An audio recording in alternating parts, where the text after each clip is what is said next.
আল্লাহ তাআলা তাকে বললেন, কাল আমিলতা খাইরাল কত্ত, তুমি কি কোনো ভালো আমল নিয়ে এসেছো? এখন তো তোমার মৌত হয়ে যাবে, তুমি তো মোটামুটি একটু ধনশালী ছিলে, ধনী ছিলে, ব্যবসা বাণিজ্য টাকা পয়সা ছিল, তো তুমি কি আমল নিয়ে আসছো বলো?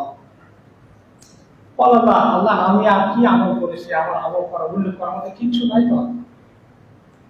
তবে আল্লাহ একটা কথা যদি আপনার পছন্দ হয়, ইল্লা আন্নাহু কানা লি গোলাম, আমার চাকর যে ছিল, চাকরটাকে, আমার কর্মচারীকে আমি পাঠাতাম, কিন্তু উদাইমুন নাস, আমি লোকেরকে ঋণ দিতাম অথবা বাকি দিতাম।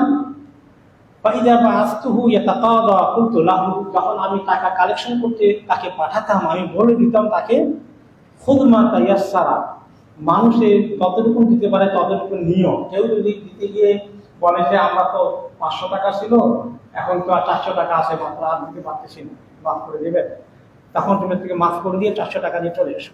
এভাবে করে তার ছেলে মেয়ে কষ্ট, খাবার দাবার খেতে পারছে না, ক্ষুধার্ত আছে, তার ঘরে চাল দিয়ে পানি পড়ছে, আমরা এইভাবে যদি বিপদে এগিয়ে আসি, এগুলো আমাদের কত বড় আমল যে হবে, কি আমাদের দিন আল্লাহর কাছে আমরা পাবো, সেগুলো আল্লাহ তাআলা আমাদেরকে দেবেন, আর সেগুলো আল্লাহর পছন্দ পাত্র বানাবে আমাদেরকে।